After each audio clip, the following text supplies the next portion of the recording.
Something about that night never quite added up. A young woman, a wrecked car, and a quiet stretch of road in rural New Hampshire. A bus driver stops to help her. She tells him she's fine. He drives away to call for help. And by the time anyone comes back, she's gone. No footprints leading anywhere useful. No witnesses who saw her leave. No phone calls. No bank withdrawals. No confirmed sightings. Not then, not ever. More than 20 years have passed since Maura Murray vanished from Route 112 in Haverhill, New Hampshire. And in all that time, not a single definitive answer has emerged. Not one. This is her story. Maura Murray was born on May 4, 1982, in Hanson, Massachusetts, the fourth of 5 children in a close-knit family. By all accounts, she was the kind of person people remembered. Athletic, intelligent, warm. The type of daughter and sister who made those around her proud just by being in the room. She didn't follow an ordinary path. After high school, Maura earned a congressional nomination from Senator Edward Kennedy and attended the United States Military Academy at West Point, one of the most selective institutions in the country. That alone tells you something about who she was. The kind of young woman who set high standards for herself and met them. She later transferred to the University of Massachusetts Amherst, where she was pursuing a degree in nursing. She had a boyfriend, Bill Rausch, an Army lieutenant stationed in Oklahoma. She had plans. She had a future she was working toward. But in the months before she disappeared, something began to shift.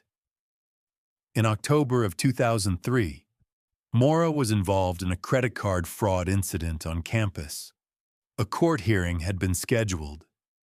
If she was convicted, it could have jeopardized her nursing license, effectively closing the door on the career she'd been building. It's unclear exactly how much that was weighing on her, but it was there. A problem with no easy solution, sitting quietly in the background of her life. Then came the week before she vanished.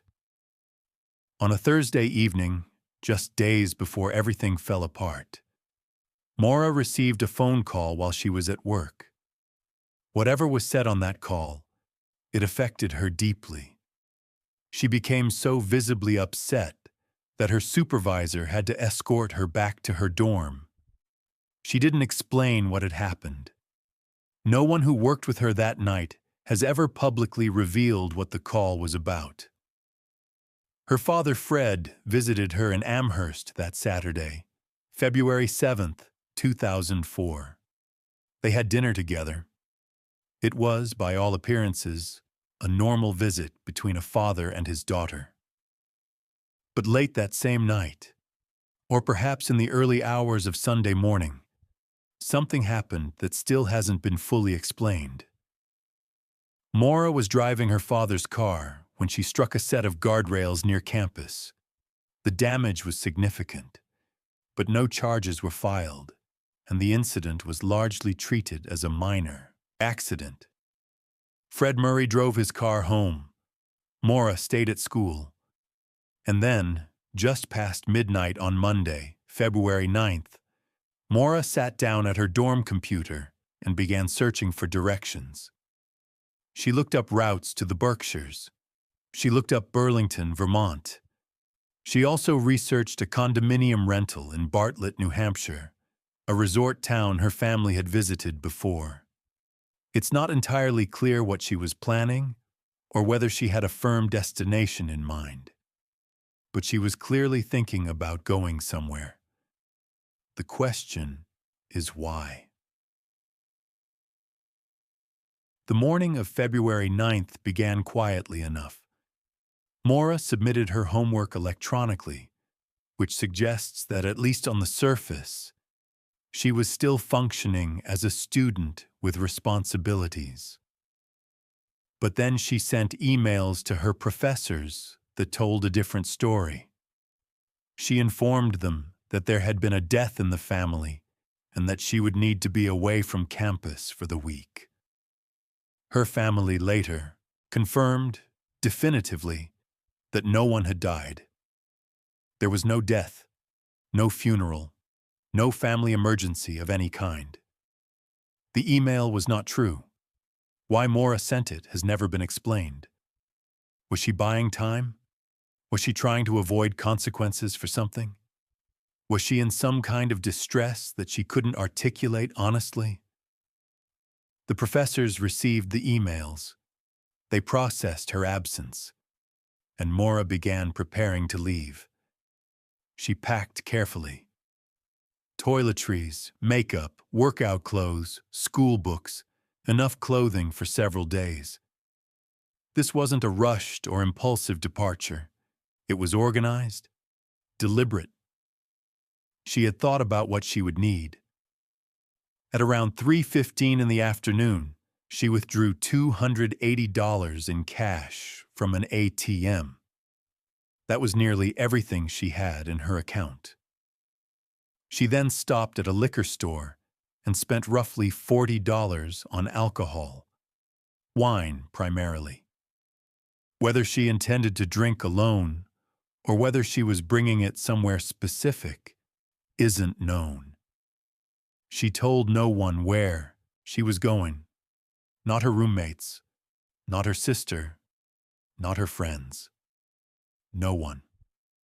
At around 7:17 that evening, she called her boyfriend, Bill Rausch, at Fort Sill in Oklahoma. They spoke for approximately 20 minutes. Bill has said the conversation seemed normal, not alarming, not unusual. He had no idea it would be the last time he'd hear her voice. 10 minutes later, Maura Murray's car left the road. Route 112 in Haverhill, New Hampshire, is the kind of road that doesn't forgive mistakes. It curves through heavily forested, mountainous terrain, and in February, it is dark and cold and isolated. There are stretches where the nearest house is some distance away, and where a person on foot would quickly feel the full weight of the wilderness pressing in. At approximately 7:27 p.m., Maura's black 1996 Saturn sedan went off the road on Wild Ammonoosuc Road and struck a snowbank. The front of the car was badly damaged. The airbags had deployed. A local resident named Faith Westman heard the impact from inside her home. She looked out her window, and what she saw has haunted this case ever since. She reported seeing the car on the side of the road, and also a man standing near the vehicle, smoking a cigarette. That man has never been identified. No one has ever come forward to say it was them. No investigator has ever publicly confirmed who it was or why they were there. Faith Westman called 911 to report the crash. Around the same time, a school bus driver named Butch Atwood was making his way home after finishing his route. He came around a bend and saw the wrecked car and a young woman standing nearby. He pulled over. Maura told him she was okay, just shaken up. Atwood offered to call the police for her. She declined. She told him she had already called AAA. Here's the problem with that. There was no reliable cell service in that part of Route 112 in 2004. Making a call from the crash site would have been, at best, extremely difficult. At worst, impossible. Whether she actually called anyone from that location has never been confirmed. Atwood, satisfied that she was at least conscious and talking, drove home and called 911 himself. He was a decent man trying to do the right thing. He had no reason to think she'd be gone by the time help arrived. A private citizen also reportedly stopped at the scene around this time. another motorist who briefly spoke with a woman believed to be Maura. They described her as appearing dazed but functional. They drove on. At 7:46 p.m., roughly 19 minutes after the crash, police arrived on scene. Maura Murray was not there. The officer who first arrived found the car locked. The airbags had deployed. Inside the vehicle, there was a box of red wine behind the driver's seat, some staining on the ceiling and the door, consistent with a container having broken open on impact. The ignition keys were missing from the scene entirely. And then there was the rag, stuffed into the car's tailpipe, a cloth of some kind, jammed into the exhaust pipe of the vehicle. No one has ever been able to explain what it was doing there, or who put it there, or when. It may have been placed there before the crash. It may have been placed there after. Its significance, if it has any, remains completely unclear. What investigators did not find was perhaps more telling. There were no footprints in the snow leading to or from the car in any meaningful direction. No signs of a physical struggle. Nothing to suggest a violent confrontation had taken place at the scene itself. A search dog was brought in. It picked up Maura's scent and tracked it approximately 100 meters from the crash site, down the road in the direction a passing vehicle would travel. And then the scent simply stopped, as if she had stepped into the air. The search that followed was extensive. Teams covered the surrounding woods and hillsides. Cadaver dogs were deployed across properties near the crash site and reportedly alerted to scents on more than one occasion, though no remains were ever found. A rusty knife was discovered approximately a mile away. It led nowhere. Helicopters flew over the area. Volunteers combed the terrain. Fred Murray, Maura's father, returned to that stretch of road nearly every weekend in the months and years that followed.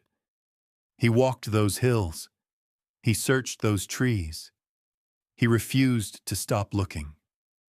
The Murray family hired a private investigator, Lou Barry, a former police chief. His conclusion, after reviewing the evidence, was direct.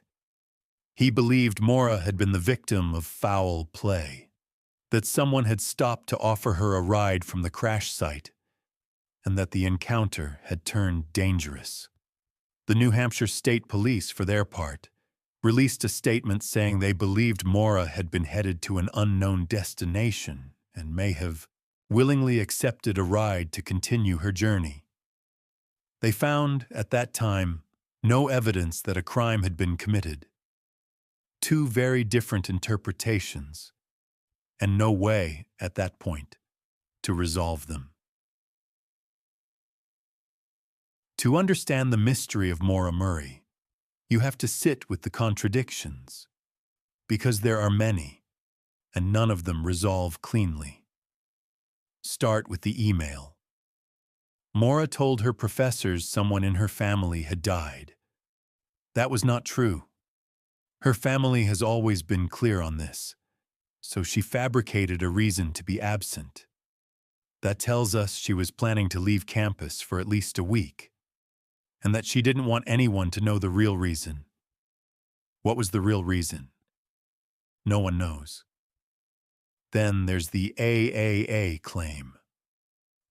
She told Butch Atwood she had already called them, but the phone records and the known cell coverage in that area make that claim very doubtful. Was she just trying to get him to leave? Was she afraid of what the police would find? The alcohol. In the car, perhaps? Or was she expecting someone else to come for her, and she didn't want interference?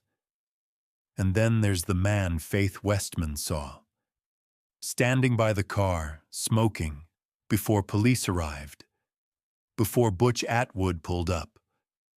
Someone was at that crash scene who has never come forward. That is a fact. That person has never been publicly identified. Their presence, whether innocent or sinister, remains one of the most unresolved elements of the entire case. The missing backpack is another detail that refuses to sit quietly. Among the items Maura packed that day, a backpack was never recovered at the scene.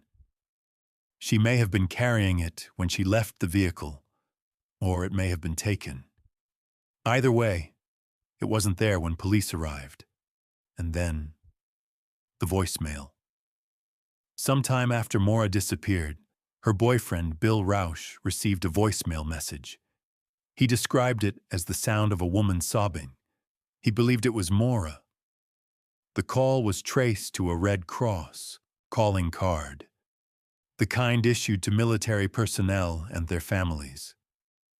The origin of the call and the circumstances under which it was made have never been fully explained. Whether it was Maura, and if so, where she was when she made it, remains unknown. Over the years, investigators and independent researchers have proposed 4 primary theories about what happened to Maura Murray. The first, and the one her family's private investigator found most credible, is foul play. That Maura, stranded at the crash site in the cold and dark, accepted a ride from a passing motorist, and that what happened next was something she could not have anticipated and did not survive.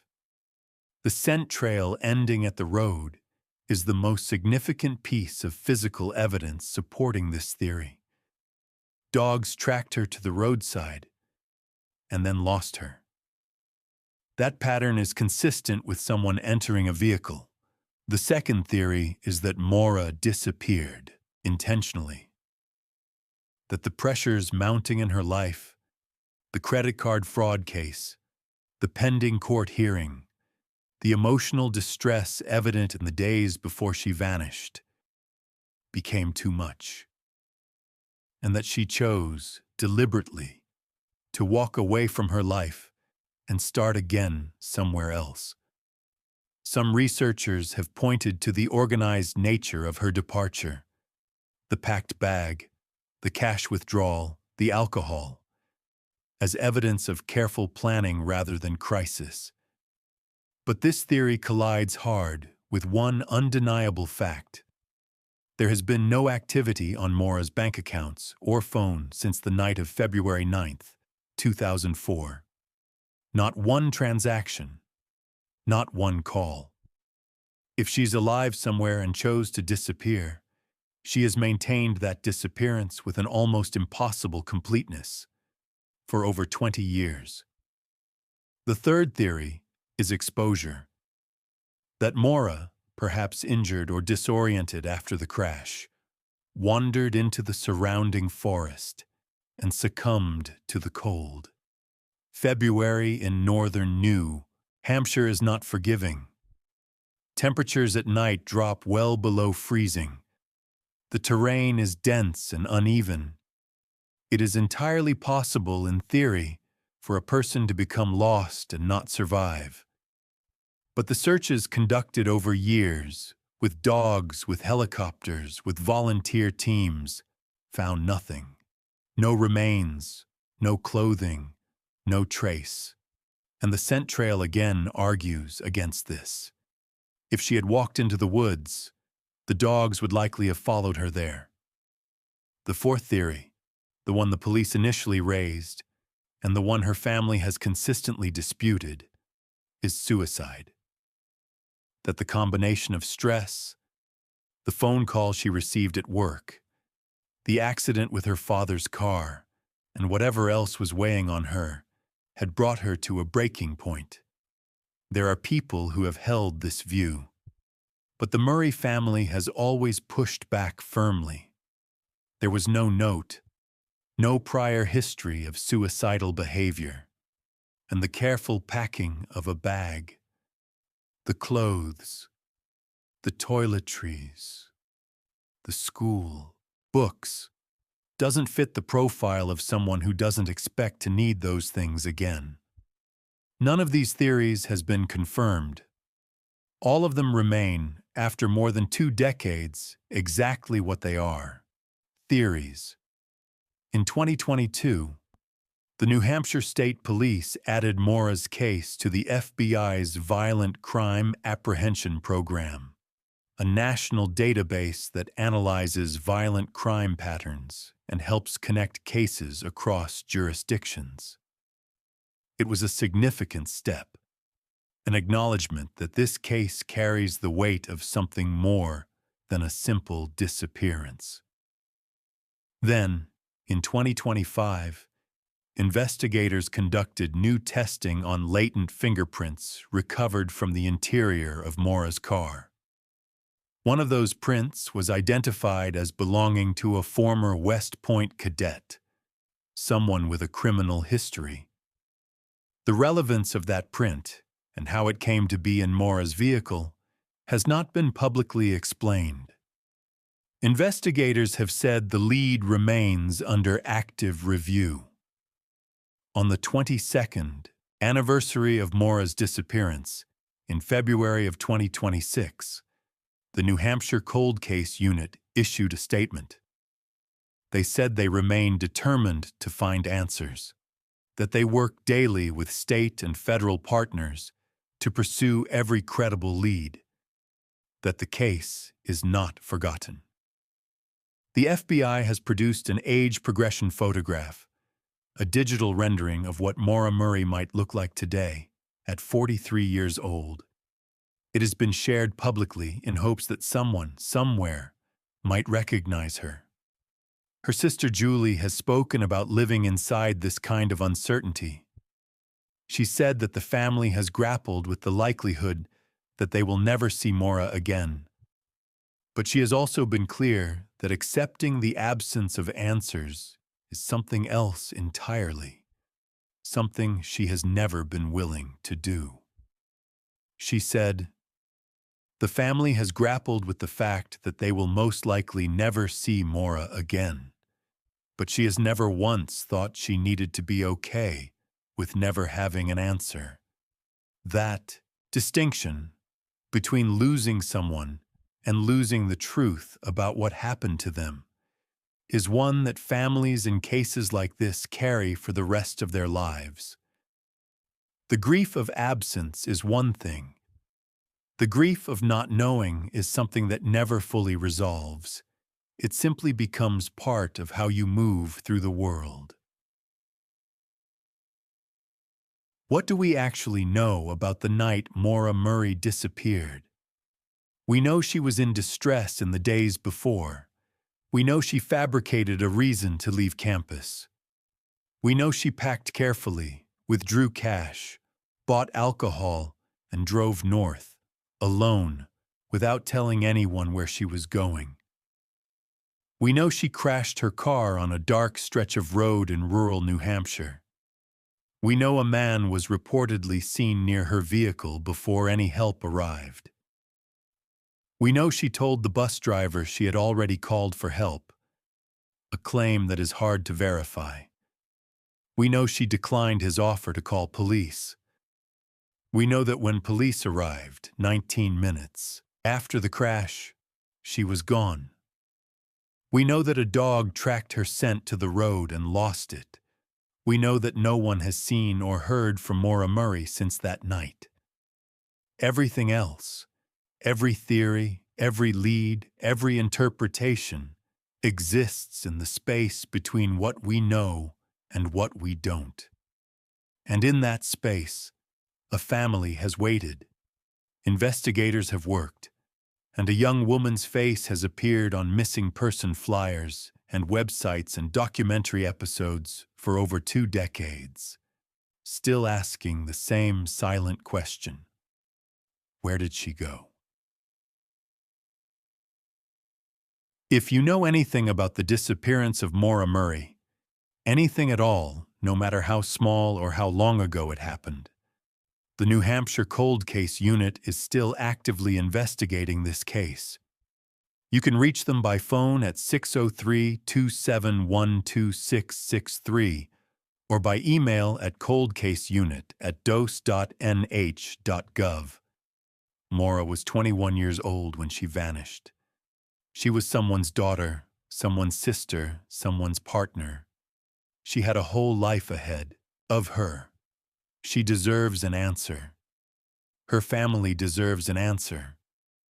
And somewhere out there, someone knows what happened on Route 112 that night.